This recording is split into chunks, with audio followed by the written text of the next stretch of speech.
So we've got to look at some brand new games coming to the Xbox platform in the next year. And it's looking absolutely spectacular for Xbox. So in today's video, I'm just going to quickly go over my highlights of today's showcase, but I will also be doing more in-depth videos on a few of the games I'll be talking about in this video in the coming weeks. So with that being said, let's hop into the quick recap on my highlights of the show.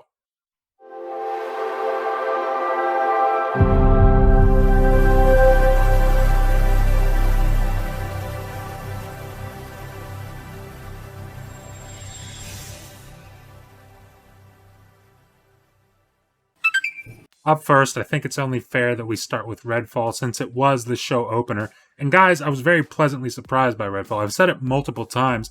Arcane is one of my favorite studios of all time, and I can't lie, I was a bit concerned when I heard they were trying to get into co-op. But any worry I had at all has been completely alleviated. The gameplay looks fantastic, the guns seem impactful, fighting vampires looks like it presents a challenge, especially when they're in groups.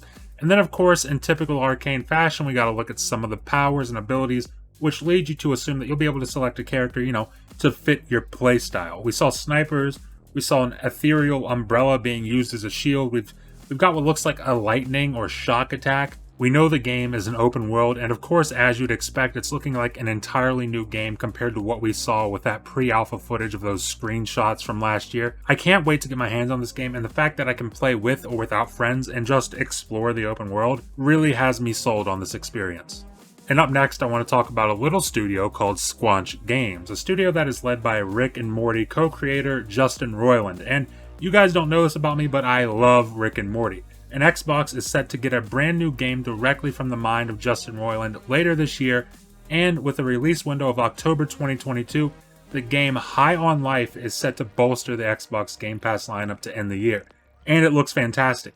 Obviously, the studio is incredibly imaginative, and I definitely wasn't expecting to see talking guns in the showcase, but we did, and now I want more of it.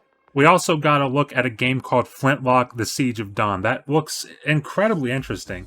I can't lie, it gives me Forspoken vibes, and you guys know I'm hyped for Forspoken. The combat looks fluid, the boss fights look cool, and the environment looks fantastic, the movement looks nuts, and on top of all that, you get an awesome pet sidekick. And it's said to be in the style of a Souls-like, so if you're like me and you're coming off of Elden Ring, you're probably salivating at the thought of that. Then we got our first look at Forza Motorsport gameplay. And guys, this might just be the best looking game I've ever seen. And I'm not even talking about just the cars, because that's obviously a given. Forza Motorsport always does the vehicles justice. That's just what they do. But just everything outside of the vehicles was done with incredible detail. The roads on the track, the trees off to the side, the sky, the weather. I mean, they've even made a brand new time of day and weather system just for this game. It looks phenomenal, and it has me excited to get back into a sim racer, which is a feeling I haven't had for a long time at this point. And since we're talking about Forza, I think it's only right we hop into discussing this Hot Wheels DLC for Horizon 5. Like I said in my video yesterday, Forza Horizon 3's Hot Wheels DLC is by far my favorite Forza DLC of all time, and this just looks like a way bigger version of that, and that's exactly what I wanted to see. That is exactly what I wanted to see. There's not a whole lot to say about this one. It's Forza with some wild-ass stunts, and what's fantastic about this is that it's coming next month. We'll have our hands on this on July 19th. And then we've got Plague Tale 2. Now this is one of those games I'll have a video talking about a bit more in depth in the coming weeks, but I'm excited for this one. Right off the bat, it's apparent that the animations have taken a massive step up from the first game, and we've got to look at some of the combat because there's actually combat this time around, and man, the combat looks fantastic.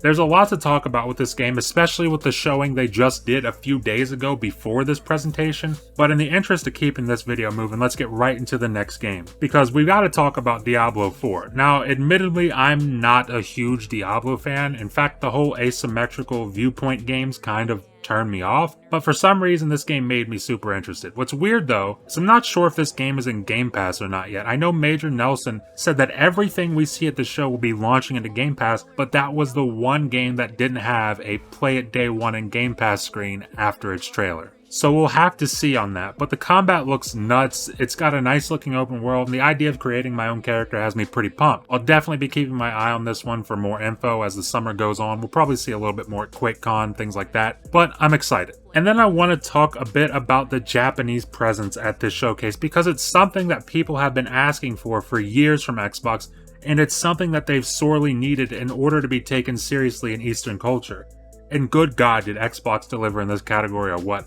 I'm going to go over it blow by blow for you, but first up, we've got a brand new game from the creators of Ninja Gaiden, Dead or Alive, and the Nier series of games for PlayStation and now PC. It's Team Ninja, and the game is called Wolong Fallen Dynasty. It's set to be a third-person game with some incredible combat and over-the-top fights. We didn't see any gameplay, but the trailer that was shown has my interest piqued. And after that, we got the announcement that tons of Xbox fans have been waiting for what seems like decades at this point, and that is Persona making its way to Xbox with Persona 3 Portable, Persona 4 Golden, and Persona 5 Royale.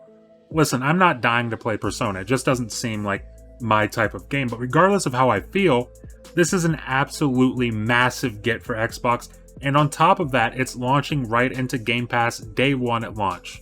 And it's a massive step towards Xbox being taken seriously in the Japanese market. But if that didn't sell you on Xbox's intent to be taken seriously in the East, then surely this next announcement will. Phil Spencer welcomed a very special guest onto the showcase, and the camera cuts to none other than Hideo Kojima.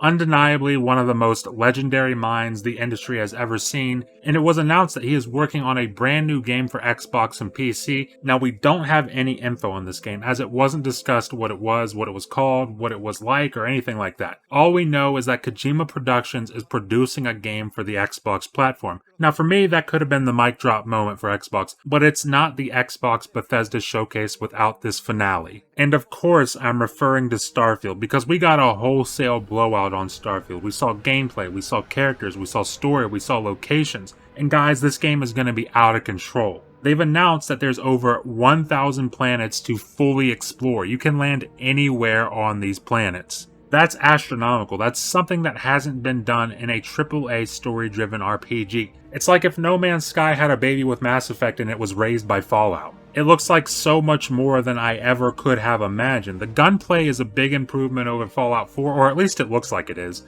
and the crafting system is expanded upon tenfold, it seems. I mean, it's a 15-minute demo and it looks like my wildest dreams come true. There's so much I want to talk about with this game, and that's exactly what I'll be doing in video format later this week, but man, I highly recommend you go watch the 4K trailer for all of these games that I mentioned, especially Starfield. All in all, I feel pretty comfortable giving this show somewhere in between a 9 and a 10 out of 10. If I had to pick an exact number, I'm going to go pretentious. I'm going to say something like 9.3 out of 10.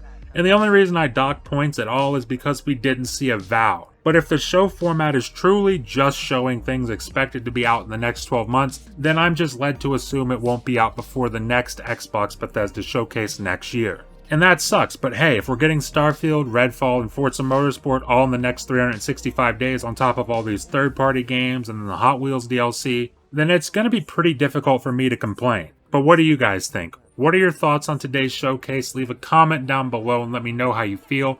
Leave a like if you liked the video, and please remember to hit that subscribe button and ring the bell if you're enjoying the content and want to stay up to date on all my latest videos. Thank you for watching, and I'll see you in the next video.